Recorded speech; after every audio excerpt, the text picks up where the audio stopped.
Nuer Malakenyam ka nas diala content barwani lingwasa Nuer Online TV channel. Anda mandu ni shan kwasnya mele no raisni bana rache katin content lat korodian. Karwaintin konen bana ling bana rai kukwi kore. Dio je chikondi altika ngejbo. Kamandana le road re duaran rol Ethiopia. Bana kule wi katin koken chet katin kon lat korodian re which kajuba kenyam shana men focus baka gambela ke jan gwase me bana kule wi katin koken menyam men de nyak ke yekel ade la kurdana shalinga no shituogan wale kam dan ka ber kone kone la nuore en kor me chi kor matot a kor mi mo chana ra jordan ka kor gwasen paiwe ki ninten paiwe ka cha kon jog bokatin kon lat ka rodien te lat keber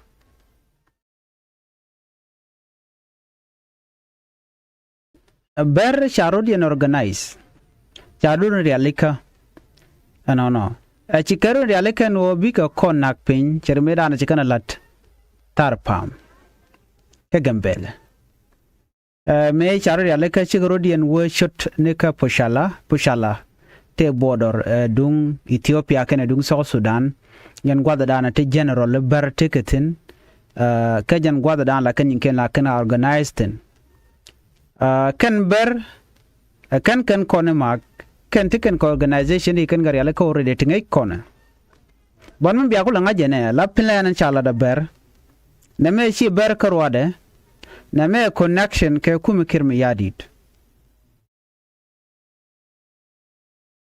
ko bi kondi alkula tika ngai ko ngum lero de ke ngum to ane tin wana kana long shi kan mala ngaji no ber melet kene metede kenyam ber tala gwami mode ka mejiktin ko tala ka connection ko widi ala ko kene de gala mo kamach maitin kon na kana kon tin na kan kan wari rai na am rai kona kamete kam kake kume kirmi yadit ngay kon malat ke kume kirmi yadit ano jen jaga ber ko beka kap kamech ko biken nuari tinda rol buñ biken chianen biken kula yar ci jen first time no ba ber baga support kirmi yadit enerun mi yenen yen gambela tere ring na tungwan naga kon ni siang all the time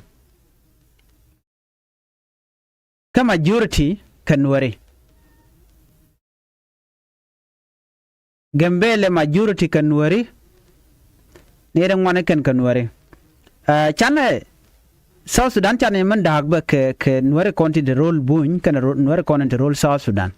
gambel nere reason ka kala majority mokaber kongo da borwai ke ber shede mangai kona kwere nyama bar kwere rewde Nuer. We are majority but china right kan wotin kon lerudin ke rol Ethiopia ko tidi albege ka comment niam. Shun kon kelga comment niam morai ka Dr. Abiy Ahmed barai na morai kontina ta dana nakane kon men cha plan kirmi yadit che kor ku kon linga tame etwo ka makot ka tuok pull down. Kan goten dang rotin kon tin nyon kan werten all the time. Chaber chagmu kamech akuma kirmi yadit anwarin kontin kule la rajan wo ken shunkan kelke kirmi yadit tien ka message mi bakamye kan barati tanago konti re doaran ka gambele ajan kuma ku yana sapola kuma kirmi yadit nang nwarmo tien ga shema kun te tagaro fujika kan berti tel gwaji kan metin kam kuma nan tin kel gaje kan kam kamaje ko bug nuwar bukan kanak milarano ber milat kene jeka di larbono malat ke kirm yadit kwido dia di laro jeka ber cha planin chaje yat pin ko rundial special ga janta men tam jikan plan jikan yat pin already ano nuwari ba ka dil nak kanak dia na mo be ga ngabe ga kuma kirm yadit ekir mi yadin moy kamaje ko tel gwade kan majekten that be frank ko bi kontok bana jalar bertel gwade ken mejekten mech nunga keke akume kirmi yadit ko kan wera kon tigaro jikam de nakke kan wera kon bere wike South Sudan ten cha dak akume kirmi yadit so kore ci tuoki kore kon lat korodi en special kore ci tuokon wala chete ka jibone ka chete ne ti jitet nien but ci kuidan kan report but kuiber chete ne ti jitet nien ten ber ci na mak na baka ke jo mashalat no dong mi ken iling bi ngaje no chana chaka mak no ka makot no te gwan mishal banub dak nyen gwa dan ci beri na mak ten so kor cha nyo report gwa me gwa dan ci na nyom me ken pul deng ngoda ba cha ka jo che man ngai kone pul deng an wenemi so men kula tin jene men ban ngai kon wore me ci ngaje no ci ber ci kan dor gor ko ci kan gor ka social media ka ci ne nywa ye te gan wor ngwan ngai kon te la ro ni siang special ram mo de yana gor long no mak tiang la ro ka social media me te mission nong la ba ja ngade no correct ko gang ko na tik dan by the way gente na gwara dien tele manang mandante gambele but diere ga tik ne kon lan wore the same way diene diala ko ken ga jabon oden wade ga tik mugwa but ne de ci dier ko dong mukan kur kan chup kaji ke tel yam ci tuok do run mi cha no nga ber la ja gujir melat ke ber dong tel milet ken ber ku ko kon da mejelong run dial kon ga da kon pitin ga gambele ka ngin manan lat ke ber ci ga shwan wore ken chup jala larkano why nuer ke too slow to think outside the box mana ka yene chiang ka yene ite mongwan yen ka yen majority de cholo di ne de to la ya mo ke chudu no ka yene de kuyen madan la jena ko ber ku ga nek dan la tung ne ku la ne de chup ko di chi kon ko lose ti an ne ga ber ne to go to de no de la ga gambela but yet chi kon gor bane condemn ke chi kon right in bo la gunje rami chura jito che wo ka siati ke che wo politic when it come ko bunwer bu tek you are part of it no den wade tek run jin mi chajit na ke chaji mi karek ngeda no de kontin bitik lose ka ngane ka kan kon wore shika ber target dina wo bigun wer bikan ka tu so bi ako ngaje no nen man pa yin ya gwada men wo kirmi yadit ano shika mat kana ber ngai kono chi first time nga 2013 me dana ba kon 2014 2015 dia je share more information changa ka gambel te en ramimo mula gwanter nuri la janga kok bu jang kok yuken ba jugono wi anaka ke jem nen yana tama naka na karo vajikam anywhere mde kontin naka kon so janta dan le rode no mo mde gwano de yana ngach so kuje mo ci bari are ya le ka ci kon yan majang wala ka nyok ku kon madan bibin ko gwasen be na me mde tinde ko jogono nene all the refugee camp tinin watigatin ajiran South Sudan ajiran Ethiopia gorno brodo gang go take a very important chikon bu goro ba kon ne kaniti mo tel mi ngikene gor kono banatik cirta dan tiken keje ko ber la dien keli on tam ka social media o ban wernak kan were kene de nyam tila bos ko bi malbe ben bat ci ber chikana goro de mal der ben bu kon mala nok kam mo na ka kontin ba kon ne gurun bu kon nyoko mo roy kon no te malteten so la nari no mo ko nguk la na roy ke ber no ber ngum gor yena me yu akude laro kura kwa tani den binari nu moy kerek but bertel development min kan ga gambele ko kan an area da kono shalan wore ka gambele tel min non kan ten la development changa kel te dial le ku yir muktablat kume NGOs ne dial te ku yir ka goda kon le ne tin kon gan wer ba shunya tin long ka ta dan chen kan e jegaja en yet cha tuk dien cha go so gor kono baran ngaje ne ko kon ngane ka kon human being chit keke so mete mid le roda ban janga chi kon bu ya peri yo gwada na cha konek but we need to talk we need to know no ngum talk there is a question me cha ti gwada me no ngum go nware je ka jan tam me adul gorka gor konamo e discipline gor konamo ke unity gor konamo amendien gor konamo menyam mitale unity kan nware tele mugwa dul gor ko de gwa ba ko chen ju gwa ba ngor bu na nyur bang mitin nyirti keten kam dan kon were so men to gambele reng mu goro ba gwich kon were chare no bo pan ken korodien so mu gor kon bana dung ber bana jalu gor kon nok gor kon mat gor kon mal so bana dung ber ban je kula loj so na me dere we ke yede ina ngaji nono ano ber chaka kap ka mech akume kirme yadi na mo gor jeno biarum korodun ke nyok anada ke chinin karo faji kam ke chinin doran ke gambele ko stig gwalo. This is not the right time no ba kon mo kare ke ba kon nak dene chong ko nyen kon ke jiteran tungwan tede tin ke kwidien morle tin ke kwide ne ritual te ber ka tin ke kwidien nyon go kon ka dial ka chikon ne no kon weru kon la lon kon wo bar dan binne kon ko dan kon wer special mi to kan wer ken wer la yena nen bia participate along ko bia dun nak wal gwanter je no te ko kon kel all the time so ne chine mo ko nguk ano ber ti ke jiter ti chiran chikaran de pel so gwanteru mi chi de pel ma gwanteru for good ma yen ngaje jiteru yin ne ko la chwalan wore chua ka liya lora bang chine mtene these people gwata dan and they are losing because jaga friend kon mite mi jengwe ka ke because jaga men kon so gor kon gech mrong gwaye kwana jien ka gambele ko kon ngaje no to kon giteran no anytime der mar de kana de kan ma ko jikan lara joy ke social media no ka tam me dry season me gwada tel ni ale kan be ko nak pin chirmen chia chikana to gore kay dun bala kan kon ya kol pingane ri chwal ber bi kan kon ko ke kuma de ni buñ so ngana jena mo mi cha bena gwante ar den nyona je nyot ka genya manda de ben mi kum to ben bana le jok ko jen ta dana to ber dun gena yot chikana nyen kana bi kan ku ya pinyane ne teleje so gor jeno bi kona careful tek gwaya tek chuma kan dial che gwa ga ber ko den gwaya kan wer bene so chibia gwana mi che ber ko na yorun bala no to chi mal che ben tambe dan me chi ko nek dor shal ka me tar pam chi ko nek ka nang mu dire long nang mu di na kan ka din dit god en ram te ampel kan ngayen chiang barbo right now bra kon te ka gambe lan point de kwa na nan ka torbiyeli akume lote security threat teten ka ber panken ka tele malat kona akona we dane ye wich ka kona kan akona ka kon majority to kwal gang ne ke no ka dur mutot tel mulwan kene so wo kona je ga long chi kono ga kon wer gor kon charma go amde doran ka gambele data mal ka je gambele jen center an kone de konti la ji gambel ter amde be kap ko wire belaro gambele me yedunde gambele doran kondial mi je ga yera na kon ka bi jeng na gat kon ba so mu gwa na gat kon bu gwa na kon pain kon so mu gi kon no baje yara gwan jeng ne ci ga barato ngane je ci kon gwini o de kon ber de kon pain kon wer pain kon so na charna kon ci le liu ka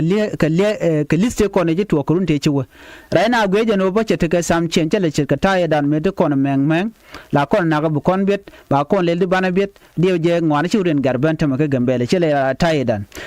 dan no mi jiram ngai gambel a shanga man chalke rona ba cha ja chop ka cha ku yir ka football field cha chu bala stadium taram dawutin ko bar na kan kon chiang na kan kon ma chala jinina tel gwam kan ci kan connectin pinetin ngene je den kan de chalti bar tel mede kan non so jin war mo ku ro mo gambele doru ngeda gwanu te ne de tin ci ko chaka de tin ngai tin jeg dal kon tin chala de bar all the tin ci kan galat ke kurun yalla ton tel me pel ne ruwi kaka so gore jeno bana mandanen latke bana jangaj miya wa mal no kon mal tel kori kamal but ci kon be accept ba kon na ke ba kon ma generalize ci chongna mon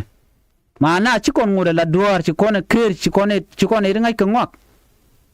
gambela doran kule ne di chop di ci ruwe te la duare so gore jeno bana char ka do mo eno gambela doran kon cha nek lora bang kon tel kori ke ne di kon ti la highlander kon ka kon jim mara kan de chal ko romo ko kon jim mara kan de kon tin tie ko kon special romo ko tie kon ga de ko laro mar kon ka banne de tie chal ka berti ke enemy of peace ka gambele ti kon ko all the evidence nyu do kan de jek ti chiro den lut ko de na shen ka kel la mal gor ken werun be kan o yar ba mal gor ci pan ga je pay mal paylat ka gambele chaga ya jamen wichar everything was done but today ci kon mana let kon ci men ci kala ci kon nen ba mal ba no but tomorrow they kill people why nekan kon ka town nekan kon ka village nekon we kan kon nek bom men refugee camp ne kon la refugees South Sudanese refugees nekan ka kon wer gor kon pek please gor kon obaran mat very important that's what I'm saying komet maltetin everything bala possible ko kon amal mad development bugo ben ban metel kon mat kon wer tel gwam ban otin amen yer ku kon advocate ko de kon te kamat batene la tew ke ci kon mere kuma ka ci kon mere kot everything ci je ko kon sometime lana charo dwai ken kon ba kon ko la chalen wore ko mi ci kon met ka kel so what will be the outcome ngondi al bi ke je kwana we re kuma ka kirma yadit ka South Sudan ngai kon diale no kur teten kam nuere kana jang bana jalar no ko antame kuma spela yo changmente ga jang re telat kana no most of the people tin kon tin kan nuere kan dial ko ena spela yo kwala damne je jena ka kore da na sha no ko kon gwade sha connecting ke 2013 kuma kirma yadit baroina amrai kone shetika crack down mi tuɔɔk kam kirm yadit kan netin kone la lat ke la senior government official especially de kone la jang ke senior minister ka kumade especially de kone let national security service kan de kone let gwa yone ne de tieten te keling tani let kan ka petroleum tanken ka kwara kone kap ka finance no man ko lat gwa same riga dan sho lat keke ko kor gwa de dan ko bana ko kula connect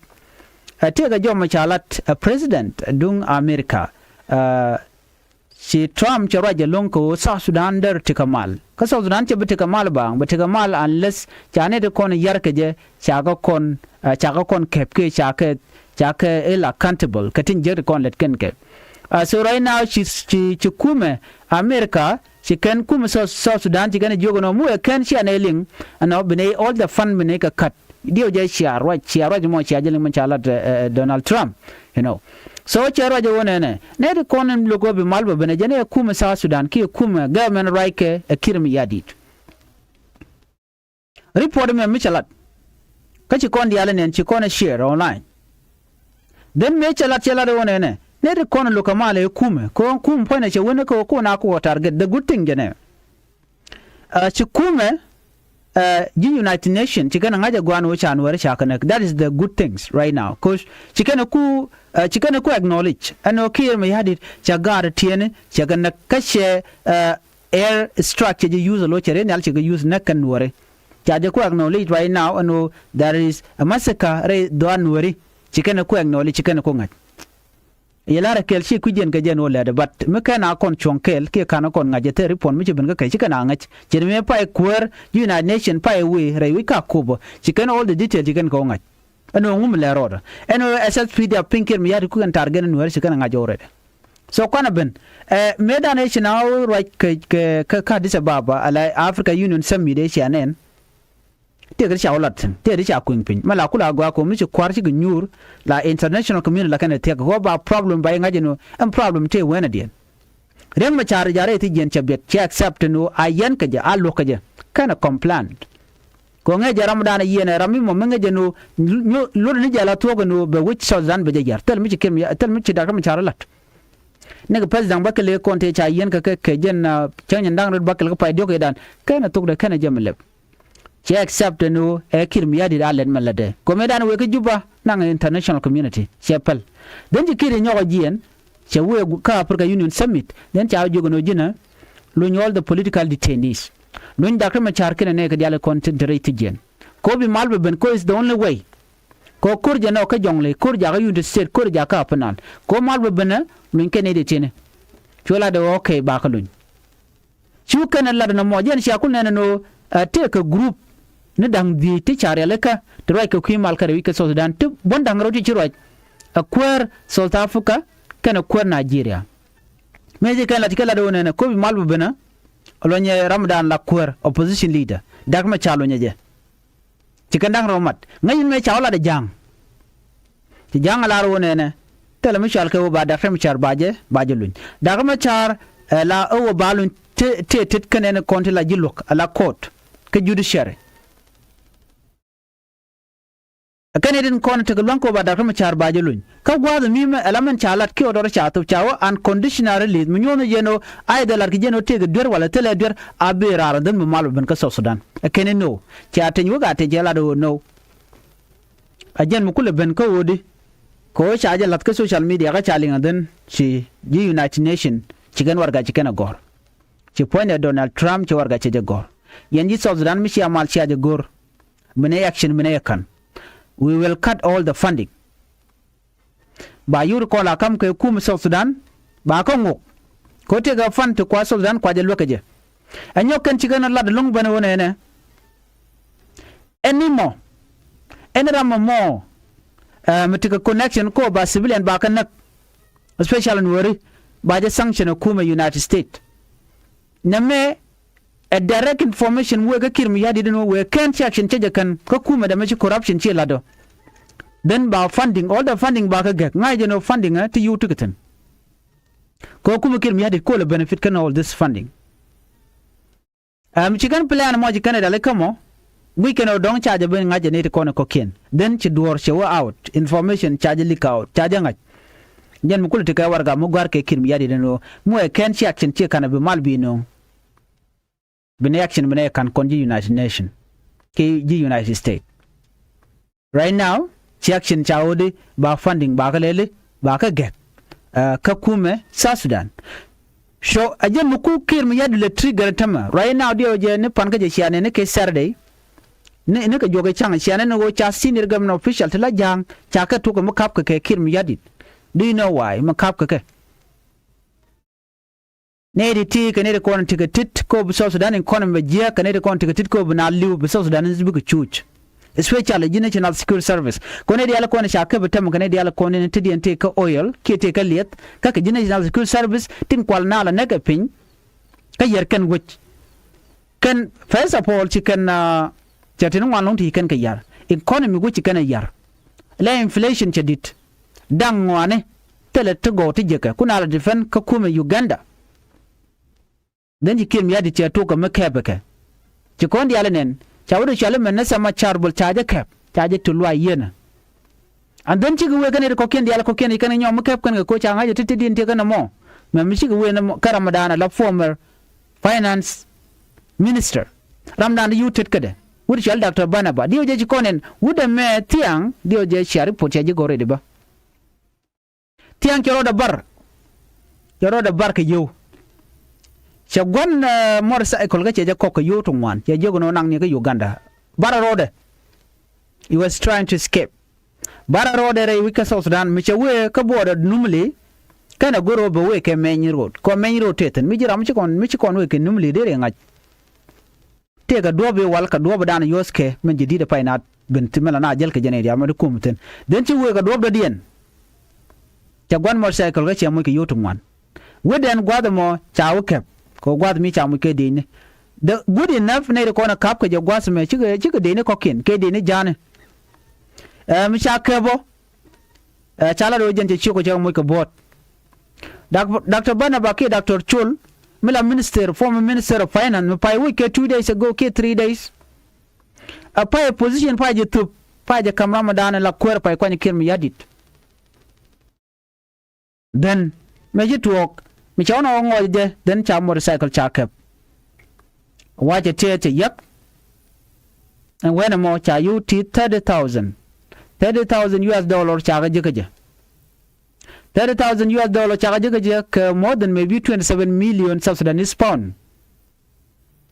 mi de wude me roda kwal ka yuti chup ke $30,000 US dollar hakul bikir mi yadin ngo je ka Uganda ko la yuti chup ko di Lienge no won ko do bo mo don ci first time mo banar barkaje ngay jang ore de no lede mi $30,000 US dollar mi te karam kel mala minister of finance jen point e kon let la minister of finance ke 2013 we 2024 ka yuri chogudi che kule chamo ti ci yaran tam mo kelu ko la corruption mi tede and then chane ko ken chaka ke te let ka bang jikir mi yadi chana mo che jetuk reason nana kap ke kem biya ko ngaj ata dana cha ka threat ke jeno yen mo kana sha wuci ari alaka sha kon mu ci ari alaka sha ko sha je caption ko these are the people that were funding war ka South Sudan ajana barka na rudien ka jamon ko kir mi yadi la ja kwanya medan cha ko kir mi yadi jana is looking for solution so ne ko la kwanya ken ko la chur dio je shi ayala ke na metem biya ngaj kir he chanen mugure bi ngaj no kir ngule demo ne te cha woje kala no ngam wi kwam ne te cha woje kala no ngam wi kwam ko jen cha guru baram jidido dien mekan corruption mo kana janga jagwa and then cha bunung ajem la kwanya ra dien mi cha kon woj be no wi kwam ko rutu mor kan ko ba kep ngada jagwa ko ne de ngwan long tikitin te de kware kan je ka de mo ko position didit ba cha guru no baga mat gwada mo te ne de ko reserve ko run bi ka South Sudan bi ka rialeka then chikir mi yadit kala ramimo chiti go chara nyoko mele ke jen tam to continent ma che kir ma yadit ana che chur cha to me ke baka kan chur to akan shi aneno ka baka re yuki juba ka to ka lwa yena amenimi cha nan ka kot mi nan ka ko den ba lu gan ende lu ka kwidien ka ta tin jeg diale ken galat ba ko lo ngaj ko ngai kon diale kon lat kurdin medan cha to ka Dr. Bolmel after that chia bunga jeno che tene de cha bunak netin kon te tilet ka petroleum chit ka wut de je wutet ka ki wut nyam medan cha nak mi ge ken o ne medan de wut chal ka me manne sama cha dong de tiktitin so all this thing ke cha plan ku me kir mi hadi de no balat so na me der we ke yengo kir kwaje threaten a kum United Nation anu mu e kan chikir mi hadi che Dr. Machar che jelun bana another a news bana nyomulin kon rayu ka South Sudan anyok bo another plan dana gwe ke jang no let kan ke this time gwe ke no de ke kir de kan go jala ken ko gwe ke no chi corruption che dit especially ke ta men tam chi kon ngai tam che tene di cha kep ke ku corruption ka ko tene de barkarodien ne re to kan ne tegetet ke tekalwang ba wona kan nuer ba cho je peru je no tin nuer tegetet gwa me tel nuer mi cha ne kep kon kam na gad jane ano gad jane kan kap ko mo so mi gad jane chi gatuak na we kan nuere ko ngai je no nuere ke minor bi we kan nuere bi kan gatuak kan government of official nuer ko na te kwikem yadit but ko kan tuga na gwi ke rodian o ke se tel malat kan gwi ke no ti dial chagar alika but there's a time mi kin mi yadit be kep ke je che to ka jang ken tama be we ne ke yene te kon lan nuer ko ne kel ke kum kir mi yadit kir bacha pe ka jen tam me lo je jong ne ne te kon de sha corruption cha jala na wal rai na lat ke audit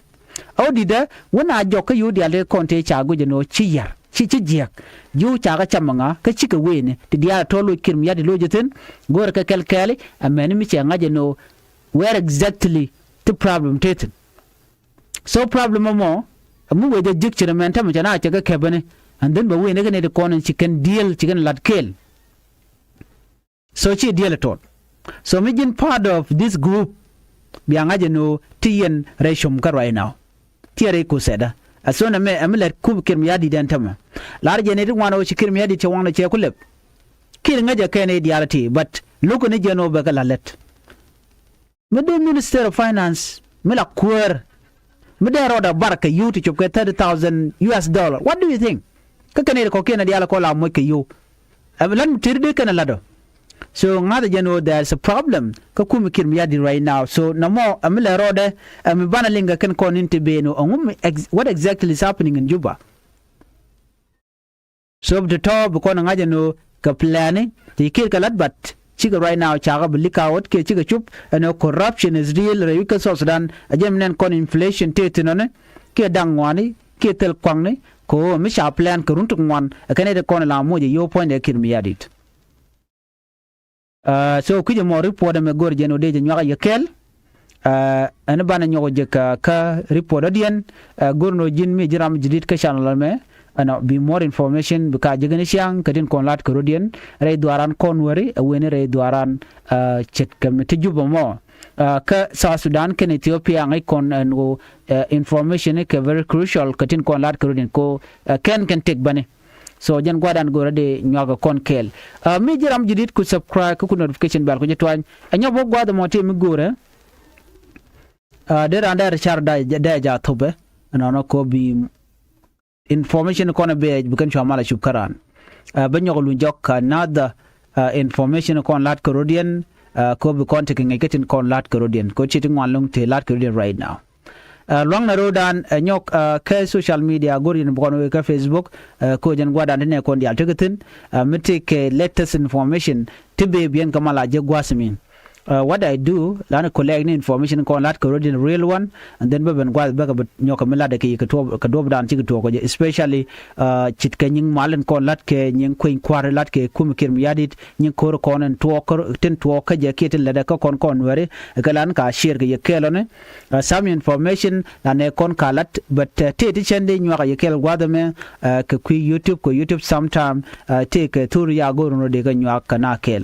So kuja mon and thank you call you not support all the time kan Nuer Online TV channel and channel support and then ko be kul motivate kiti ko ken ben kanung ye and ban nyo je another report and be tagamal